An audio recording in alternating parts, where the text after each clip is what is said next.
By 2026, the global operating environment is in permanent instability. Rigid perimeters do not fail gradually, they fail suddenly, taking entire systems down. Flow sovereignty is the ability to maintain the movement of value, authority, and information through these disrupted systems. Relying on a secure perimeter is a terminal strategy. Institutional survival now hinges on the guarantee of continuous operational flow. This chart tracks the evolution of resilience. While many institutions rely on Stage 2, redundancy and contingency plans, real-world disruptions expose these as paper resilience.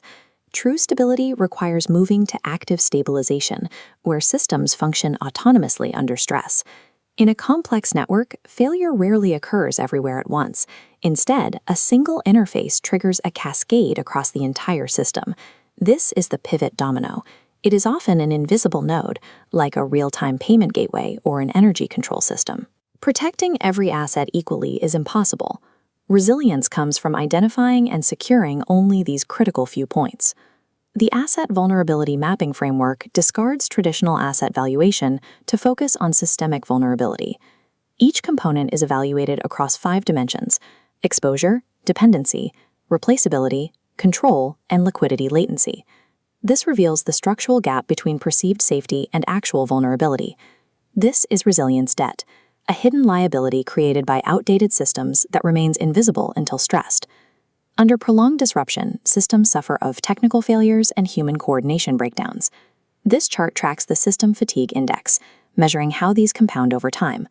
When fatigue peaks, institutions must maintain 72-hour survival autonomy, continuing operations in total isolation without central command. When flows stop, systems fail.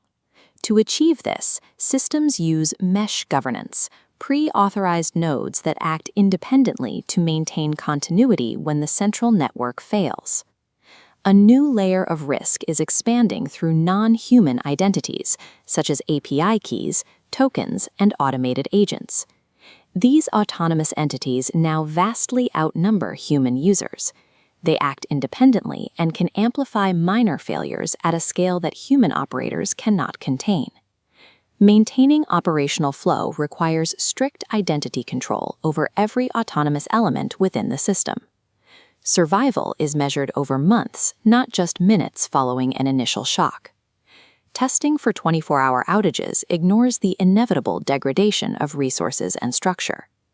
This grid shows the 3 horizons of flow sovereignty: surviving the initial shock at 4 weeks, managing resource depletion at 8 weeks, and achieving structural adaptation by week 12. When flows stop, systems fail. Use vulnerability mapping to identify your pivot dominoes and engineer systems that prioritize continuity over perimeter protection.